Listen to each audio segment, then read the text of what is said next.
Bonjour à tous, aujourd'hui on se retrouve pour un nouveau chapitre, donc le chapitre 7 sur les diviseurs et multiples et les nombres premiers. Donc on va commencer par deux activités d'introduction sur premièrement les diviseurs de nombres et après les nombres premiers. Donc première activité, donc je vous lis la petite introduction. Dans le livre La formule préférée du professeur, la japonaise Yoko Ogawa imagine la rencontre d'un ancien professeur de mathématiques et d'une aide ménagère. Au dos de la montre du professeur est écrit Prix du président de l'université numéro 284 et la date de naissance de son aide ménagère est le 20 février. Au Japon, pour écrire les dates, on note d'abord les mois puis le jour. Donc cette date de naissance correspond au nombre 220. Le professeur dit Vous ne trouvez pas que c'est beau? Les questions suivantes vous permettent de comprendre ce que veut dire le professeur. Donc du coup, on va se retrouver avec plusieurs questions intermédiaires et à la fin, on vous demandera d'écrire pour une phrase ce que l'on remarque. D'accord? Qu'a voulu dire le professeur par vous ne trouvez pas que c'est beau? Alors, les deux premières questions vont consister à trouver tous les diviseurs positifs d'un nombre. D'accord? Donc les nombres, ça va être 284 et 220. Donc commençons par trouver tous les diviseurs positifs de 284. Donc moi, ce que je vous propose de faire pour ça, c'est d'écrire 284 à chaque fois comme un produit de deux nombres. Ces deux nombres-là seront forcément des diviseurs de 284. D'accord? Et dans quel ordre faire ça?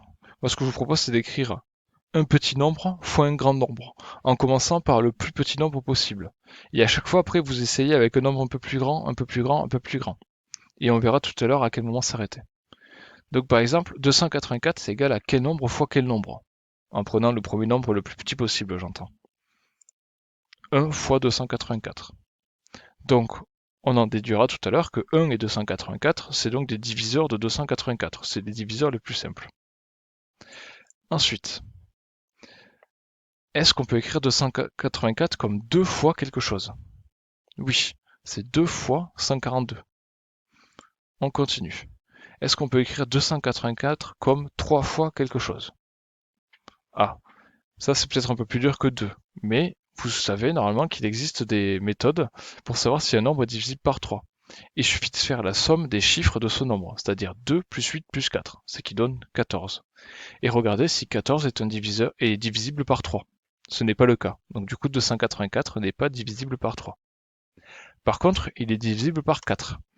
Et il y en a 284 qui vaut 4 fois 71. Et après, il faudrait essayer, est-ce que c'est divisible par 5? Non, car le nombre ne se termine pas par 5. Est-ce que c'est divisible par 6? Non, parce qu'en fait, s'il était divisible par 6, il serait aussi divisible par 3, ce qui n'est pas le cas. Est-ce qu'il est divisible par 7? Donc là, il faudrait vérifier, etc., etc., etc. Et en fait, vous vous rendez compte que le prochain diviseur de 284, c'est 71. Donc du coup, ça ne sert à rien de continuer à écrire les multiplications. D'accord? Donc qu'est-ce qu'on conclut? On conclut que les diviseurs positifs de 284, c'est 1, 2, 4, 71, 142 et 284. D'accord?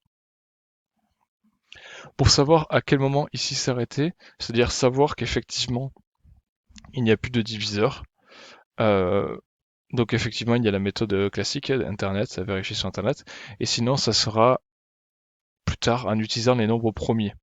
Et pour l'instant, c'est pas quelque chose que vous maîtrisez parfaitement. Donc maintenant, on va étudier les diviseurs positifs de 220. Dans l'énoncé, il y avait écrit qu'il y avait 2 fois plus de diviseurs de 220 que de 284. Donc comme on a trouvé 6 diviseurs de 284, ça veut dire qu'on trouvera 12 diviseurs de 220. Alors 220, c'est quoi? C'est 1 fois 220. Ok. Mais c'est aussi 2 fois 110. Ok. Donc pareillement, est-ce que c'est divisible par 3? Non. Par contre, c'est aussi divisible par 4. Donc c'est 220 est égal à 4 fois 55. Ensuite, est-ce que c'est divisible par 5? Oui, car le dernier chiffre de 220 c'est 0. D'accord? Et vous savez que si le dernier chiffre d'un nombre c'est 0 ou 5, alors le nombre est divisible par 5. On a 220 qui est égal à 5 fois 44. Est-ce que c'est divisible par 6? Non, car si c'était divisible par 6, ce serait aussi divisible par 3, ce qui n'est pas le cas. Est-ce que c'est 18 par 7? Non. Est-ce que c'est 18 par 8? Non. Est-ce que c'est 18 par 9? Non. Est-ce que c'est 18 par 10? Oui. C'est 10 fois 22. Est-ce que c'est 18 par 11? Oui. En fait, vous vous rendez compte que 22, c'est quand même 11 fois 2, donc du coup, ça, on s'en rend vite compte. Donc 220 est égal à 11 fois 20. Donc là, on se retrouve bien avec 12 diviseurs, donc du coup, il n'y en a plus. Donc les diviseurs de 220, c'est 1, 2, 3, 4, 5, 10, 11, 20, 22, 44, 55, 110 et 220. Je précise, à chaque fois, je parle de diviseurs positifs. Et en vérité, on ne s'intéressera qu'à cela. Parce qu'en fait, il existe aussi les diviseurs négatifs, c'est-à-dire vous reprenez exactement le même nombre, vous mettez un moins devant, et c'est aussi un diviseur. D'accord? Et comme du coup, on se retrouve avec une sorte de symétrie par rapport à 0, ça sert à rien d'étudier à la fois les diviseurs positifs et les diviseurs négatifs. Donc on étudiera uniquement les diviseurs positifs. La question d'après. On vous demande, dans le petit 2, on va vous demander de calculer la somme de tous les diviseurs de 284, sauf 284. C'est-à-dire, je somme tous les diviseurs de 284, mais je ne prends pas le nombre 284. Et pareil pour 220. Alors, qu'est-ce que ça donne? Ben, les diviseurs de 284, ils sont là. 1, 2, 4, 71, 142, 284. Donc du coup, je les somme tous, sauf lui, sauf le dernier. Et ça me donne 220. Ah, c'est drôle. Et je sommais les diviseurs de 284, et j'ai obtenu 220. Et je fais pareil avec l'autre. Je somme tous les diviseurs de 220, sauf 220, et j'obtiens 284.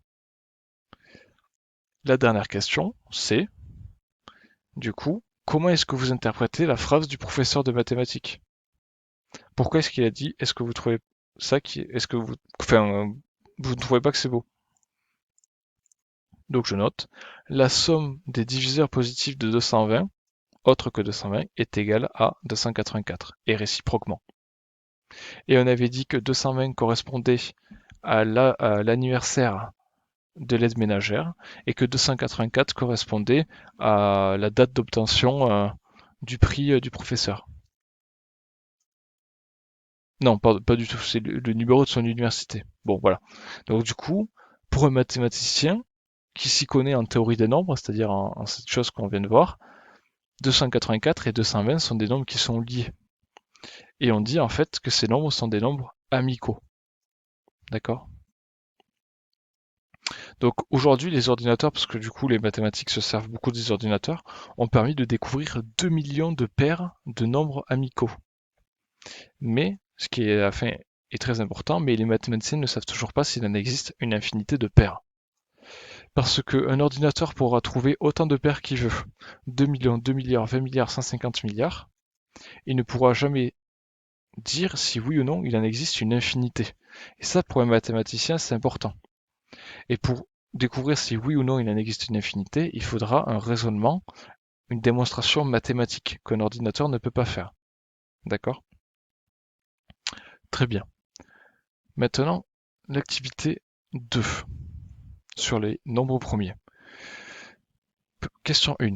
Un nombre entier naturel est dit premier lorsqu'il admet exactement deux diviseurs. Rappelez lesquels. Donc les nombres premiers, c'est pas la première fois que vous tombez dessus. Donc vous avez déjà vous avez déjà dû en entendre parler et connaître du coup la définition.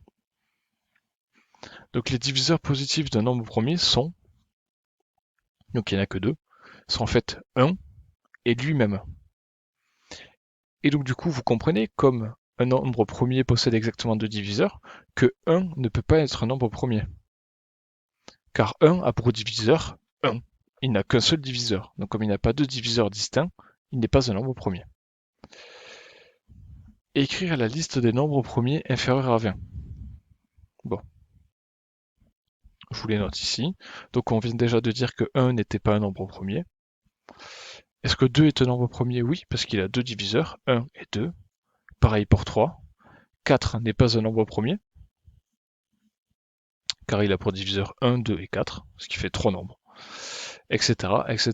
Donc vous pouvez tous les essayer. Et vous vous rendez compte que c'est bien cette liste-là qui représente les nombres premiers.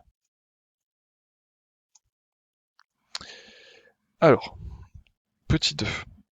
Dans le parc de Marcanterre, en baie de Somme, des ornithologues ont organisé un comptage des oiseaux. Ce jour-là, ils ont observé 442 oiseaux au total, dont 117 aigrettes garzettes. Bon. Exprimer la proportion P d'aigrettes parmi les oiseaux observés sous forme fractionnaire. Donc là, ça n'a aucun rapport avec les nombres premiers ou les diviseurs, les multiples, etc. Par contre, on vient de faire un chapitre il n'y a pas si longtemps que ça sur les proportions, donc vous devez savoir le faire. Il y a 442 oiseaux au total, dont 110 aigrettes.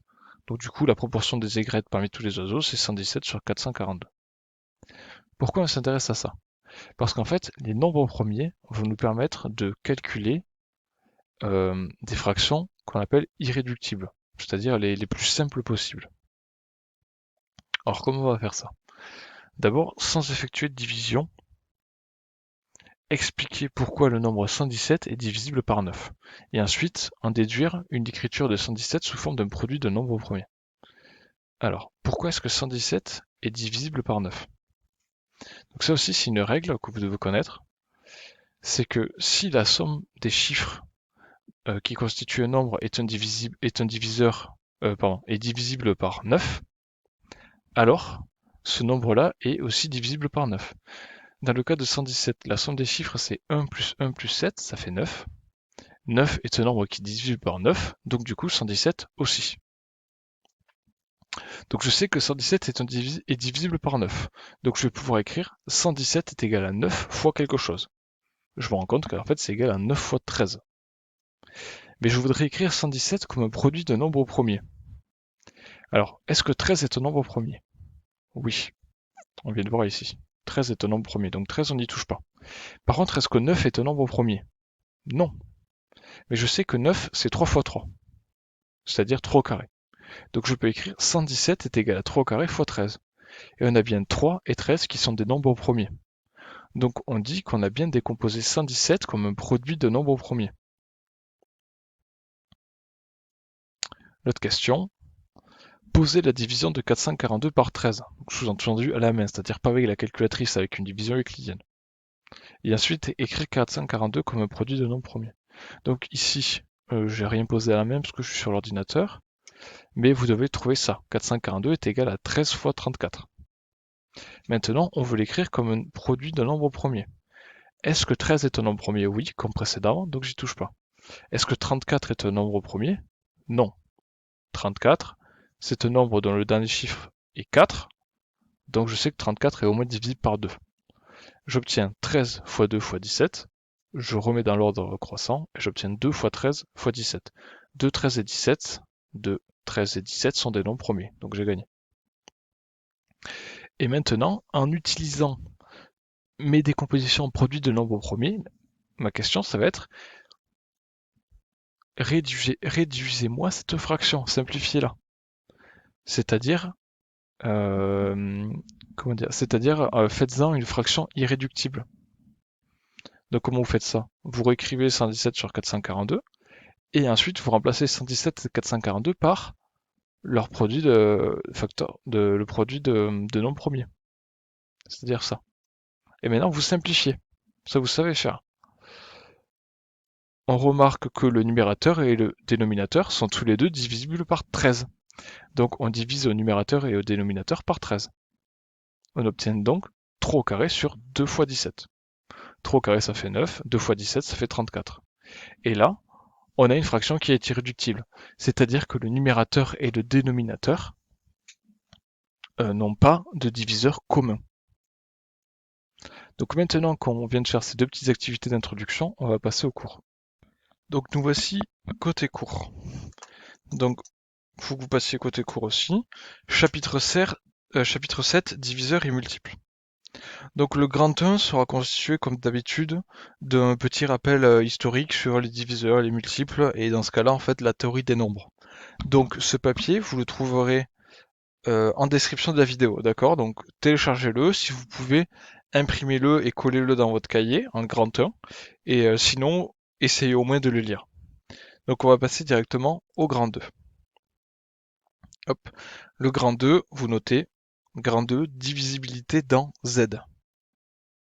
Donc Z, je vous le rappelle, c'est l'ensemble des nombres entiers, d'accord, qu'ils soient positifs ou négatifs. Des entiers relatifs, d'accord. Et petit 1, multiple et diviseur de nombres. Quand vous avez noté ça, on va passer à la première définition. Soit A un nombre de Z, c'est-à-dire un nombre entier relatif, et B un nombre de n, c'est-à-dire un nombre entier positif, tel que B est non nul. Dire que A est un multiple de B signifie qu'il existe un nombre K de Z, tel que A va s'écrire K fois B. D'accord? Donc si on dit que A est un multiple de B, on écrit A est égal K fois B avec K un entier relatif. On dit aussi que B est un diviseur de A ou que A est divisible par B. Donc là, vous avez trois mots. Vous voyez que parfois moi je m'embrouille, mais en général je me reprends quand même, je fais pas d'erreur. Mais on a quand même trois mots qu'il va falloir que vous compreniez, que vous sachiez utiliser et que vous ne les confondiez pas. Un multiple, un diviseur et être divisible par. D'accord? C'est trois choses différentes.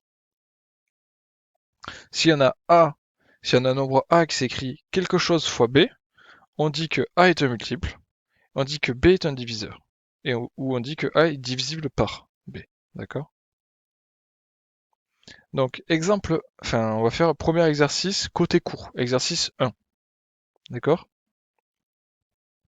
Citez tous les diviseurs positifs de 18 et citez 3 multiples de 7.